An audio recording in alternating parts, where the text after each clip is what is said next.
The new canvas in Camtasia Studio gives you more flexibility and power in creating great screencasts. This tutorial will help you take advantage of these improvements by covering the most essential concepts you'll need to understand what the canvas is, how it works, and how to interact with it. The canvas is, in one way, like a painting canvas, where you arrange how things look for your video.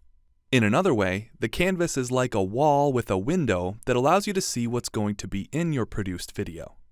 While in real life, how big or small something you see through a window seems to be depends on how close or far away it is, in video editing, the size viewers see depends on how much it is scaled up or down. Also, if something is exactly the same proportion, width to height, video people call this the aspect ratio, as the window, you can scale it to fill up the entire opening. Otherwise, you'll see some space around it. This gray border on the canvas is essentially the window's edges, which define the boundaries of what your viewers are going to see. Anything beyond the border won't be visible in your produced video. Here's what it may look like on the canvas, with media extending beyond the border, and what the produced video will look like. Now let's move on to how to interact with the canvas. One of the great things about the canvas is that it allows for direct manipulation. This means that you can use your cursor to change how media appears. For example, if you don't like where something is, instead of having to adjust numbers in a dialogue, you can just drag it to where you want. There are also these really nice snapping lines. And if you want your media right against the edge, you just drag it until you see the yellow line along the side. If you want to put something exactly in the center, just drag it until it snaps there and the lines in the middle appear. You can also resize anything on the canvas by dragging the handles on the corners and edges. When you drag the corners, Camtasia Studio will preserve its aspect ratio. But when you drag the handles on the edge, the media will only stretch that way and get skewed. Usually, you don't want to do this for video or images.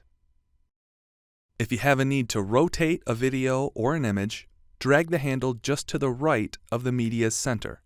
This is very useful for video that comes in on its side.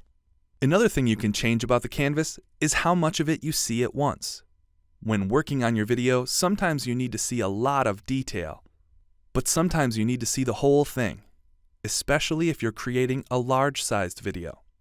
This zooming in and out of the canvas is equivalent to putting your face up against the window or taking a step or two back. One of the easiest ways to get these different views of the canvas is to scroll with your mouse. Scrolling up zooms in, and scrolling down zooms out. You can also see and change the zoom level here. Now, while this changes your view of the canvas to make editing easier, zooming the canvas doesn't change what your viewers will see or the actual size of your produced video. Also, setting the zoom level to 100% will allow you to see your video at the size and clarity it will be produced, unless, of course, you change the dimensions later. Finally, if you right-click on any of the media on the canvas, you'll see options to change what's in front or in back when you have multiple items overlapping. You can also see and change this order on the timeline.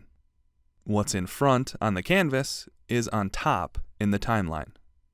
If you found this tutorial helpful, I strongly suggest also watching the timeline in-depth tutorial as well to really solidify your knowledge of how Camtasia Studio works. Here's a link to a survey where you can let us know what you thought of this tutorial. Thanks for watching.